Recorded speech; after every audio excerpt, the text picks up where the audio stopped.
Boxing Ego here. If you like this video, make sure you hit the like button and also subscribe to the channel and hit the bell icon on the top of your screen to get notified when the latest new content drops.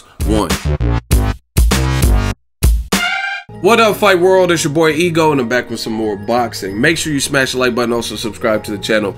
Now, I want to say first off, congratulations to Julius Indongo, who had a dominant win over Ricky Burns to become the WBA champion at 140 pounds. Now, this is not going to be the real deal official post-fight breakdown. I did watch the fight, but I wasn't watching it intently. I was kind of straightening up and just had it playing in the background. So I watched enough of it to see what was going on, I believe.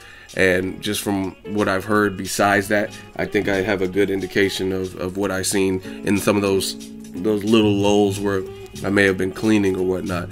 But from what I've seen, Julius Indongo, he looked pretty good. He was pushing the pace. He has real good straight punches. The thing I like about Indongo is he's game. He's one of those people from, there's not too many fighters where he's from that have made it on the grand stage. So he's hungry. He's coming off the Troyanovsky win where he knocked him out in the first round. And that was a guy who people were saying Troyanovsky could possibly beat Terence Crawford and this. And Crawford was ducking Troyanovsky. He got stretched in the first round. Indongo moves on to a fight in Ricky Burns' backyard in Glasgow, and he defeats him in Scotland. And it's not even Ricky Burns versus Ray Beltran, which was a fight that Ricky Burns clearly lost, got his jaw broke, and since he was at home, they still gave it to him. So I'm impressed with Julius Indongo, and to be frank, I like him winning better. It shakes up the division because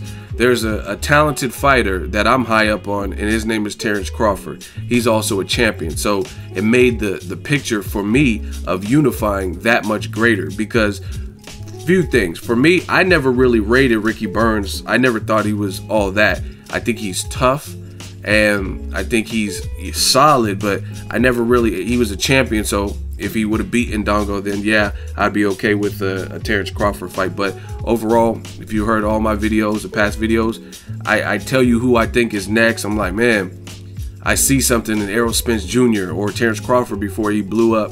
You know what I mean? I tell you guys little stuff and kind of put that ego stamp of approval. That's because I've really seen something in those guys where I feel like they got next. But I never really seen that with Ricky Burns. He just seems like a tough, solid guy. You know what I mean? Good chin, durable. But he ducked Adrian Broner at 35. We all know this. If you were watching boxing back then, Broner was calling him out, and he wanted no parts of Broner until later in his career. He sounded like he was down when Broner was at 140 after Broner lost to Chino and Sean Porter and stuff. They were talking about that fight. But to me, I just never really rated him all that high.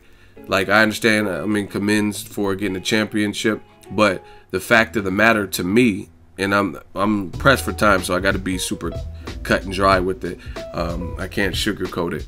To me, this is the skinny of it. Ricky Burns lost to Terence Crawford. Crawford also went to Scotland and beat him. He actually got the nod just like Indongo. So he beat him on the scorecards. You look at the fight with Ray Beltran. I thought Ray Beltran got robbed of a rightful victory. I mean, he broke the man's jaw and was doing good in that fight. But he was fighting in Ricky Burns' backyard, so they said, nope, you didn't do enough. So Ricky Burns allegedly defeated Ray Beltran, but I don't think that was just. I don't think that was fair.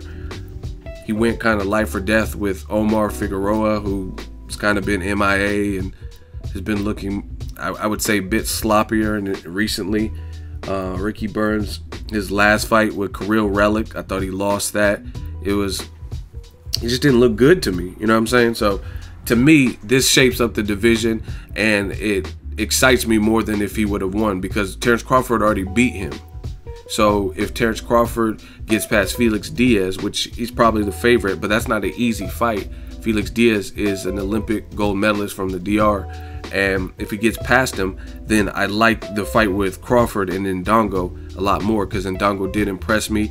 He's, for a person with only a 50% knockout ratio, I'm saying only, but that's a half. It's not considered, like, if you look at the guys like Wilder, Golovkin, Kovalev, they're all higher than that. They're in the 70s, 80s, 90s, the Joshuas, at 100%, stuff like that. So for a guy with the 50% knockout ratio, I really think Indongo has sneaky power, because I think his power was affecting Ricky Burns and he was pushing him back. And Ricky Burns even said post-fight, the better man won tonight.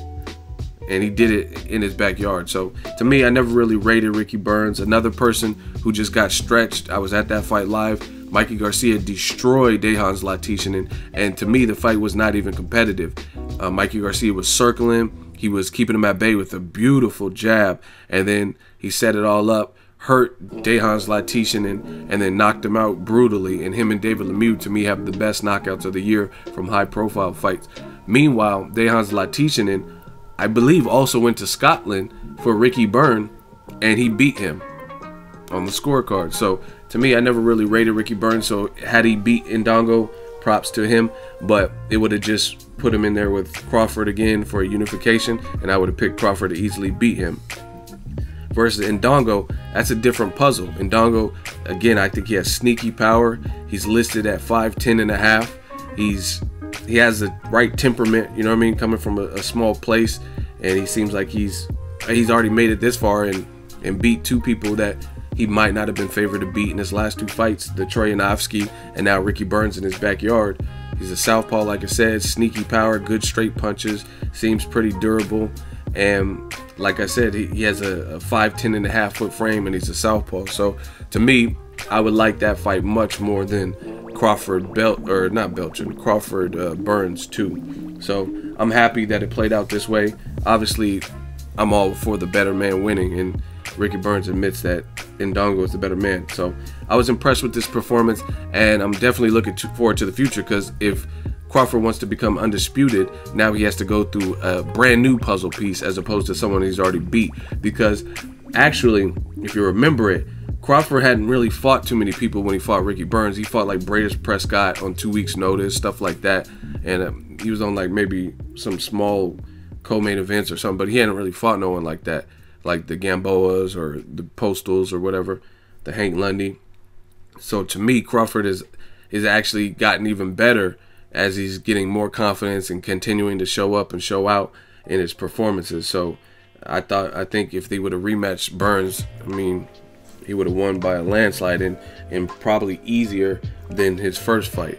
So I like this. I like Indongo. I like what he brings to the table. And again, it's just overall a brand new puzzle piece for Terence Crawford. And I'm telling you, man, like, I understand maybe these aren't like huge money fights, but Crawford wants Pacquiao, and it doesn't seem like Team Pacquiao wants that fight.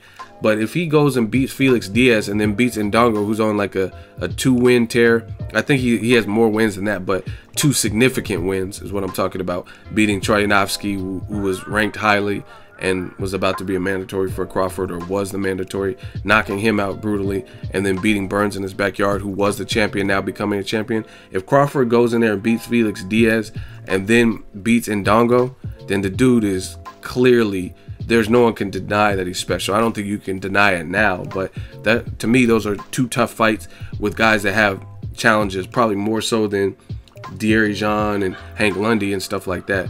Let me know what you guys think. Drop it in the comment section. Make sure you share the video, like the video. As always, hate, comment, and subscribe. Till next video, it's Ego signing off. So if you enjoyed this video and want more content like this on the channel, you can show your appreciation by going to the PayPal donate button or the YouTube support button. And you can donate any amount that you feel is equivalent to the value of this video. Much more to come. Thank you guys for your support. Boxing Ego, the future of boxing.